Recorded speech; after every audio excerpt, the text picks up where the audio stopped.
పిల్లగాళ్లకు మంచి చదువు చెప్పాలని అందరూ అనుకుంటారు. మంచి మంచి బడుల్లో చేర్పిస్తారు, లక్షలు ఓసి చదివిస్తారు.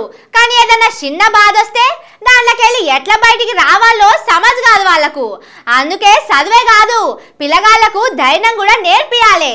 అట్లా ధైర్యంతో కొందరు చేసిన పనులు ఇప్పుడు చూద్దాం. ఇది హన్మకొండ జిల్లా కమలాపూర్. నిన్న స్కూల్ బస్సు రోడ్డు మీద మలుపుతా అంటే కారు స్పీడ్ గా వచ్చి తాకింది. దీంతో బస్సు రోడ్డు మీదనే బోర్ల పడ్డది.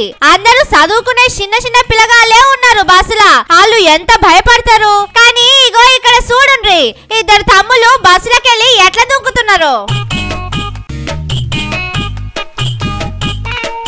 బస్సులకెళ్ళి దుంకుడే కాదు, ముంగటికి ఊరుకొచ్చి బస్సు అద్దాన్ని తన్ని పలగొట్టిండ్రు. బస్సులున్నోళ్ళు అక్కడికెళ్ళి బయటికి వచ్చిండ్రు. ఇంకో తమ్ముడు బస్సు వెనకకు పోయి అక్కడి అద్దాన్ని వలగొట్టి అందరిని బయటికి పట్టుకొచ్చిండ్రు. అందులో కొందరికి దెబ్బలు తగిలినాయి.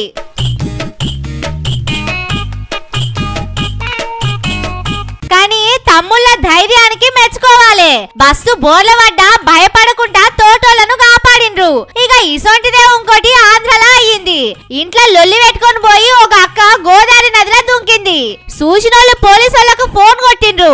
వాళ్ళు అక్కడనే ఉండే చేపలు పట్టేటోళ్లకు చెప్పిండ్రు.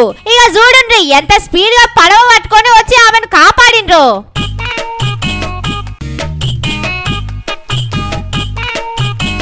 దేవుళ్ళ లెక్కనే వచ్చి కాపాడిండ్రు. ఈ అన్నలను కూడా మెచ్చుకోవాలి. కమలాపూర్ కాడ తమ్ముళ్లను, ఇక్కడ ఈ అన్నల ధైర్యానికి మన